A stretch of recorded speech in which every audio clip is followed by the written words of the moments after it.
we're going to make some potato pave. Now, pave is from the French word for paving stone. So I have a loaf pan here. It's been buttered. Put parchment in it, and the parchment's been buttered. So that's ready to go. And so what I've got is russet potatoes. This is a little under 2 pounds. Heavy cream, salt, pepper, and thyme. And you just kind of strip the thyme. It's fresh thyme. And this is a cute little device, this little thyme stripper here.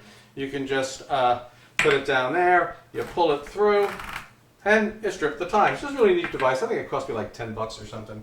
Okay, so I've already pre-sliced a lot of them. I want to slice these potatoes lengthwise thin, and I'm using 3 millimeters on this mandolin. Note the safety glove, the cut-resistant glove.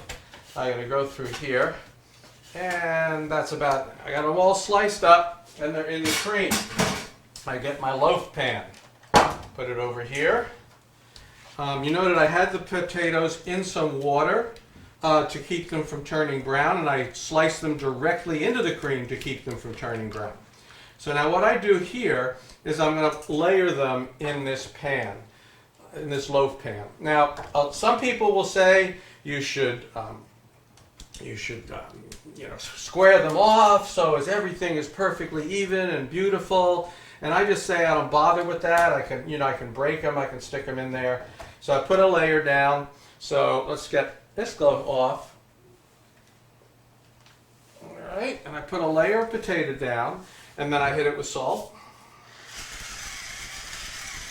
and some pepper, just like that. I'll show you sort of just salt and pepper, a little bit of the thyme. And I'm going to keep doing that. I got my wet hand here. It's the hand with the latex glove on it. So I put the first layer in one direction. Now I'm putting the second layer in the other direction. I want to fill in the little gaps. Okay, salt,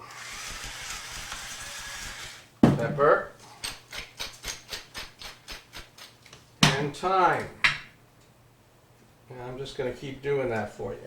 Now, what's going to happen with this, when I've done with all of these nice layers, is I'm going to put this in a 350-degree oven.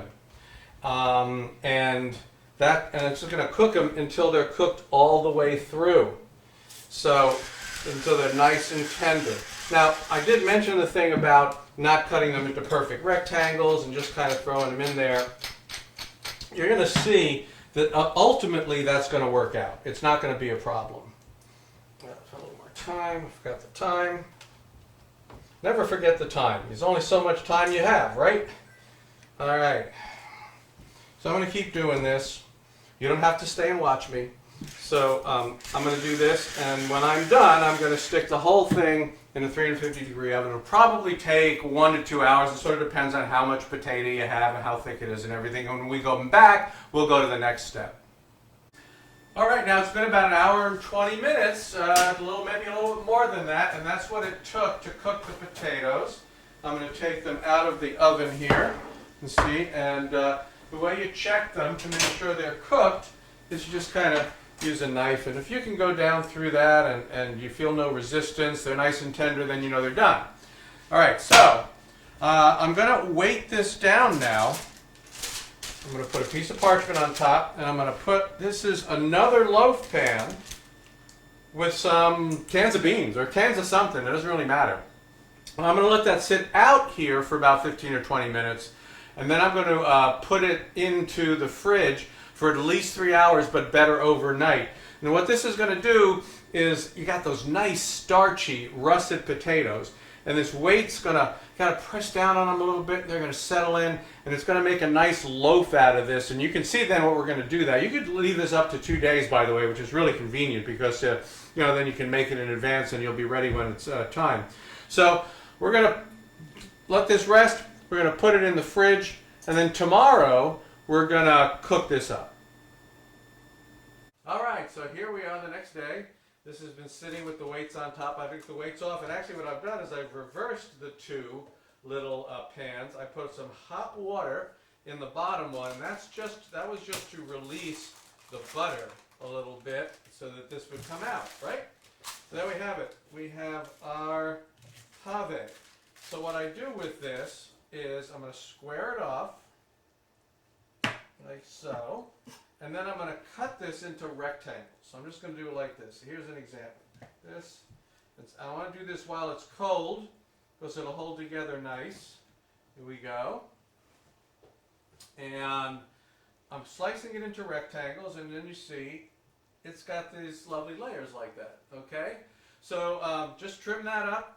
I'm going to let that sit for about 30 to 60 minutes to come up to room temperature, and then we're going to finish it up. And by the way, you know, if you think it would look better with more different layers, that's fine, you know. Cut 2 millimeter or 1 millimeter and then stack them. At any rate, we'll come back in about, 30, 60 minutes, and we'll finish them up. Right, so it's time to finish these up now. I put some oil in its hot pan here. It's ready to go, and I take our little slices and I put them on the cut side. So that's what I'm going to be doing. Okay. Yeah, I'm just going to, it's warmed up a little bit. It's kind of sort of room temperature. It's already cooked. So now what we're just trying to do is get a nice little bit of sear, nice caramelization on those cooked sides. So that's going to take a little time, I think. I saw you used grapeseed oil. Is there a reason for that? It was a higher temp oil, that's all. So I decided to use grapeseed instead of olive. It won't smoke as much. That's really the only thing. So we're going to cook these, and then Donna's going to get to taste them. Okay, so these are done. How do you know they're done? Well, basically you know they're done when they look nice and brown on both sides. So I'm going to let Donna give that a taste. Oh, a little piece fell off. We'll let you taste a little piece that fell off. How's that? We're going to let her give that a taste. It's got to be pretty hot, so she's going to have to kind of be careful. Manage this. Yeah. I'm going Let's to take a cut little. it. Yeah.